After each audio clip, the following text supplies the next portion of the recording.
Chilling tales for dark nights.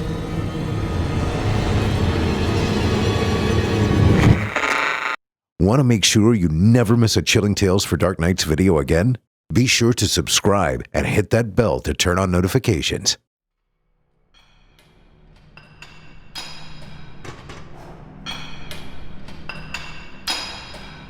Meatz. Written by Kevin Thomas. Performed by Christopher Keegan.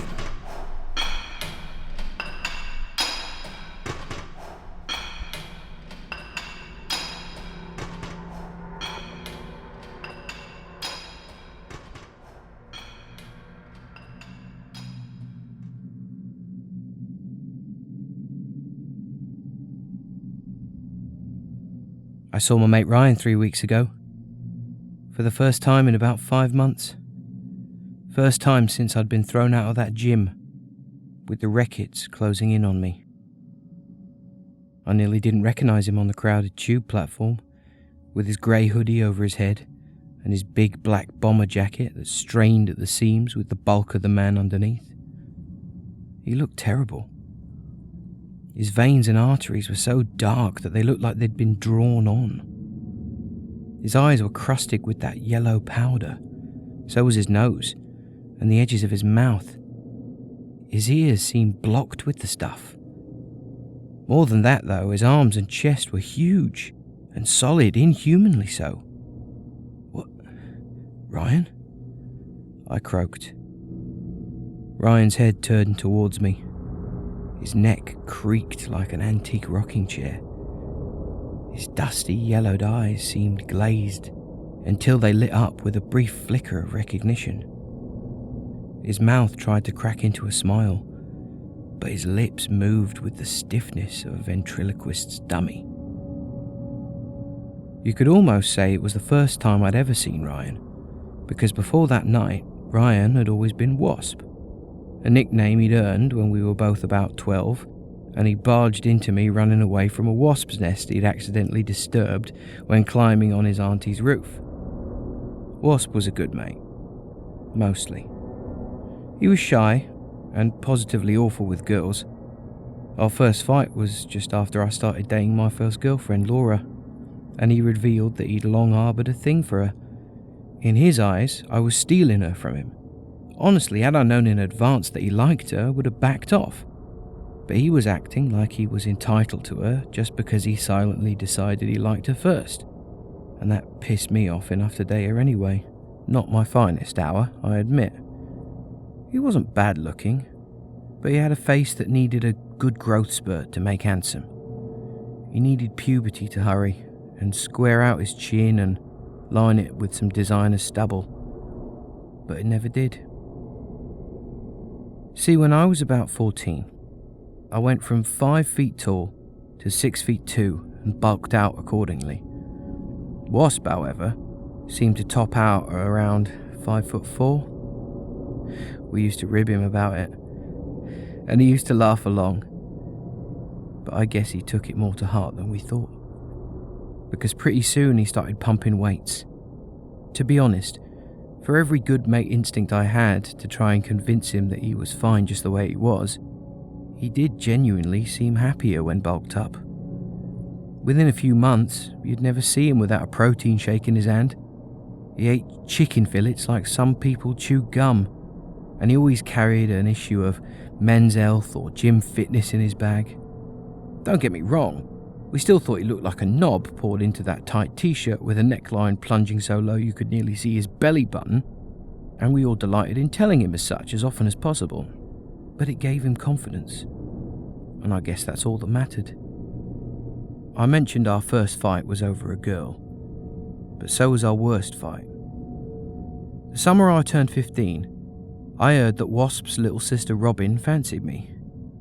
I know, sisters are off limits, but I was young and stupid and hadn't really got a grasp of my hormones.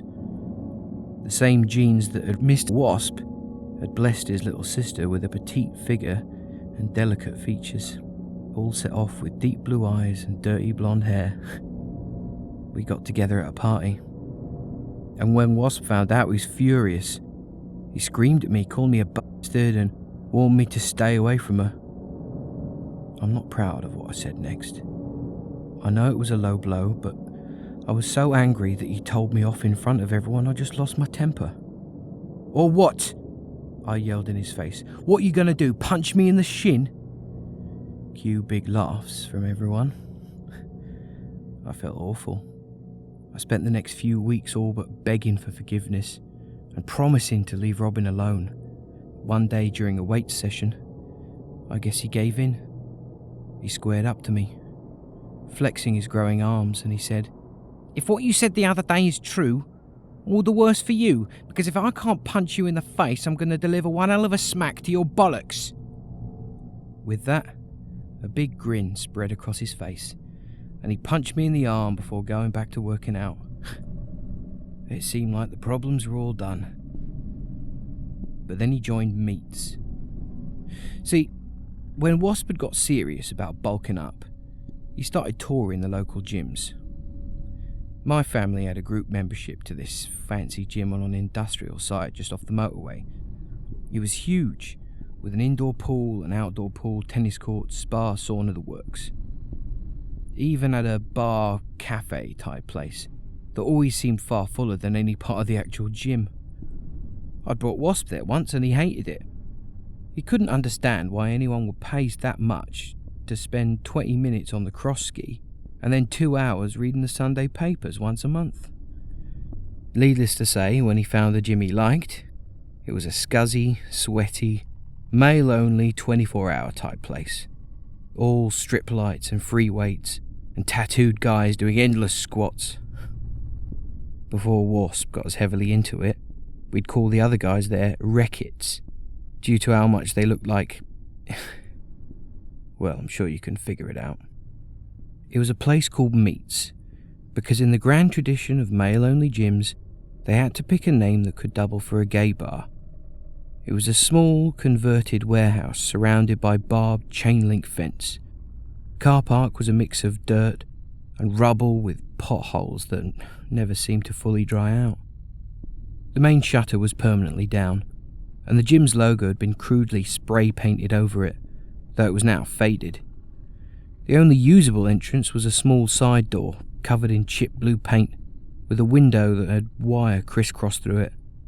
Security didn't appear to be a major concern for what was essentially a room full of men whose idea of a fun time involved picking up incredibly heavy things and then just sort of putting them down again. So Wasp started going to Meatz and carried on bulking up. But something changed when he started training there. After a few months, gone were the protein shakes and the chicken fillets and his macronutritional protein bars. Gone was the permanent bottle of water he carried around. I thought maybe he'd given up or reached his goal, but his bulking didn't seem to stop, or even slow. If anything, it sped up. He let his subscription to Men's Fitness expire and stopped drinking green tea, but his muscles didn't stop growing. Even girls started to notice. They used to look at him with flirty intrigue, but this was slowly turning into puzzled concern. The amount of bulk was concerning enough, but it was the speed at which he bulked up that was more worrying. Now, don't get me wrong. We're still young, but still, this was happening on a scale of weeks, if not days. I mean, I swear I could see stretch marks around his biceps where his skin just couldn't keep up. I asked him how he kept bulking without all his supplements, and he grinned. "The guys at Meatz sorted me out something new," was all he'd say. The breaking point came one day when Wasp fell down some stairs. It was nothing serious.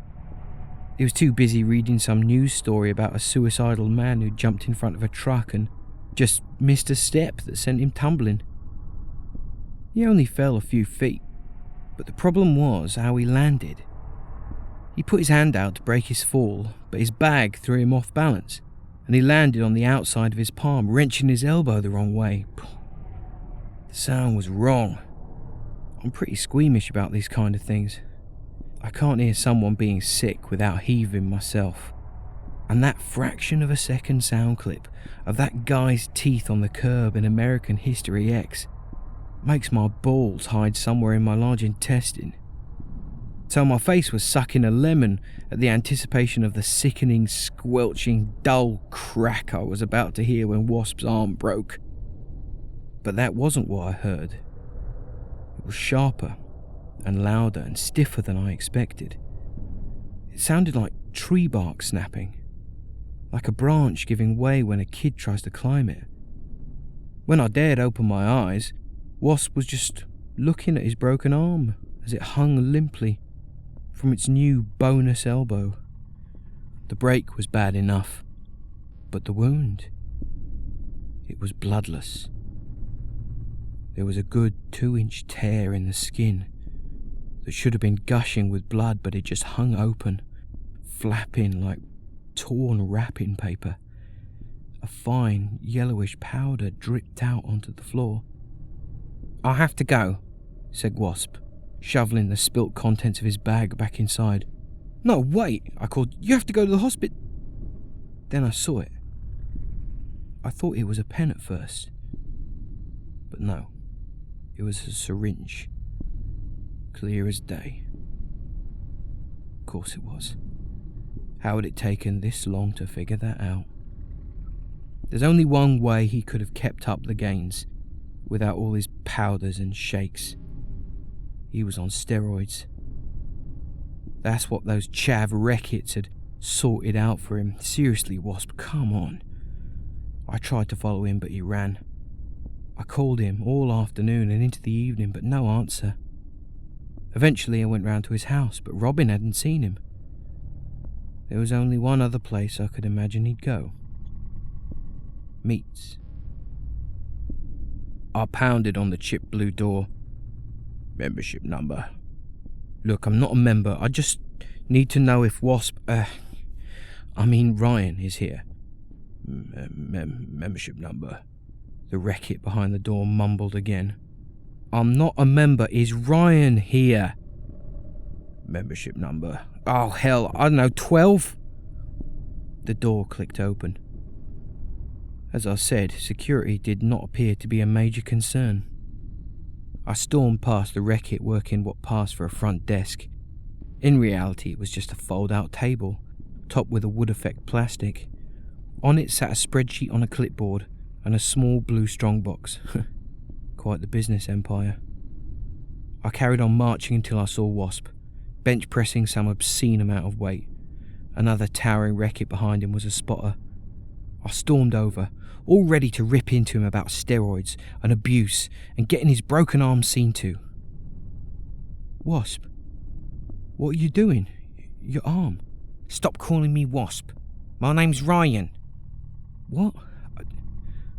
Since when don't you like being called Wasp?" "I know why you call me it. Just 'cause I'm small and annoying and pointless and I ruin everything, yeah?" "What? Of course not. That's not the reason. You damn well know it." "Of course it is. And now you're just mad I'm getting bigger than you." "Mate, when I met you, you were literally running away from wasps. How's it taken you this long to tell me you didn't like it?" "Yeah, whatever." It was this moment I realised all the other wreckits had stopped working out and now had just sat on their equipment, watching our little domestic unfold. The room seemed bigger on the inside. The strip lights buzzed and beat down on the equipment, but the room's perimeter remained bathed in darkness. In those shadows, more of the wreckit swayed and watched. "Look, Ryan, I'm sorry if you don't like the name. I won't use it anymore, I promise. I'm just worried about your arm." "What about my arm? It's fine." "Mate, I saw it snap. It was..." By now, Ryan had sat up on his equipment and was leaning forward with his hands in his lap. His arm was fine, save for a particularly angry-looking stretch mark where the tear had been. Why isn't it... "See, I'm fine. I'll prove it." With that, he lay back down under the equipment. "Put some more weight on." His spotter turned around and started fixing some more weights to the bar. I went to stop him, but wordlessly, 3 of the wreckits who'd been silently watching stood up and took a step towards me. The spotter finished putting the extra mass on. Ryan wrapped his fingers around the scored metal, and I heard a faint creaking, as though a tree was blowing in a gust. He took a deep breath and lifted the bar off the holder. He slowly lowered it down towards his chest and then, through gritted teeth, pushed the whole thing back up in locked arms. Repeat, repeat, repeat. It seemed to be getting easier with each rep. After 6 or so, he started talking. "See, mate, this is why you're here. You can't stand that I'm becoming better than you." Repeat. "No, Ryan, that's not it." Repeat. "Yes, it is. I'm finally not small." Repeat. "Or annoying." Repeat. "Or pointless." Repeat. "And you hate it." I heard a tearing sound, like the first cut into a new piece of card. The angry red stretch mark near his bicep had ripped open again. That same weird yellow powder was falling out. Some of the other wreckets saw this too and took a step towards us. "Ryan, please, you were never..." "Just leave. Go crying to my sister, you sodding butt. You don't want to see what comes next." Repeat. "Ryan, stop." The tear widened. "Leave." Repeat. "Ryan." Repeat. "Go!" The sound I heard next is imprinted on my mind forever. When I was 7, I spent the summer at my granddad's house, and he had this wide, fenceless front garden with a crabapple tree in the centre. I lost control of the football I'd been kicking about, and I followed it into the road without looking. There was a squeal of tyres and a blur of blue metal as a speeding car swerved onto the pavement and across my granddad's lawn straight into the tree. The sound was unforgettable, a deep, powerful splintering of wood. And Ryan's arm snapped too, just like the tree. Ryan's arm tore off at the bicep, and the weight came crashing down directly onto his chest. A tremendous cloud of light yellow powder pumped steadily out of his arm and engulfed him. I tried to rush forward and help, but 2 of the wreckets grabbed me and dragged me backwards towards the door. I reached out, screaming for Ryan, but more wreckets surrounded him, blocking him from view. The strip lights started shutting off. They threw me out of the door into a pothole full of oily water. I sprung up to get back in, but the door was already shut. The final lights inside went off. I stood there pounding on the door until it occurred to me to call the police. However, when they arrived and bust the door down, they found nothing. Just a bunch of wreckets pumping iron. Police searched the place but found no trace of Ryan or the mysterious steroid they appeared to be using. 5 months passed. I didn't see or speak to Ryan once during that time. I was convinced he was terribly injured, or in hospital or worse. Imagine my surprise then when I ran into him one night on a crowded tube platform while awaiting the next northbound train. I couldn't believe my eyes. It was Ryan, all right, and in one piece. "Ryan, mate, what happened to you?" "What do you mean? I've never felt better." "Where have you been? Everyone's looking for you. Everyone misses you." "No, they don't. Not stupid little wasp. Not pointless, annoying wasp." "Please, Ryan, I thought we got past this. No one thinks you're..." "Save it. I don't need your apologies. Not anymore. I've got a way to prove it." "Prove what?" "Prove I'm not pointless." The northbound train's lights shone down the platform as it approached the station. "For the love of... Ryan, no one ever said..." He raised a brown, solid-looking hand and shushed me. "Shh. As I said, I'll prove it." "Ryan, please." But he only grinned widely again before turning towards the train and charging. And he jumped straight in front of him. I was back on my granddad's lawn again. That same sound. That same thick, powerful crack a speeding vehicle makes as it ploughs into a block of dense wood. In an instant, what had once been Ryan became a shower of splinters and yellow powder. I choked and gasped as the substance filled the air. Commuters standing nearby started screaming, then fell to their knees, coughing and heaving as they too tried desperately to shield themselves from the debris. It was no use. I cradled my head in my hands and felt a shower of powder fall from my hair. I scrubbed furiously in my efforts to dislodge it, and ended up with lungs full of whatever it was. It clung to my tongue with a sour sting. That was 3 weeks ago.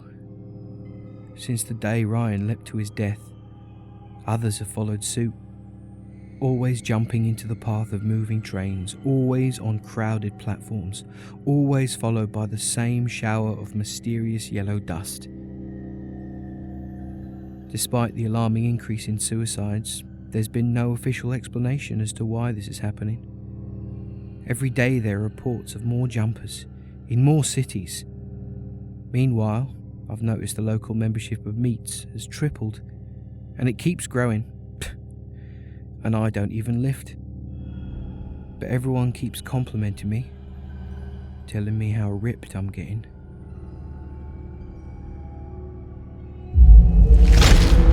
Chilling tales for dark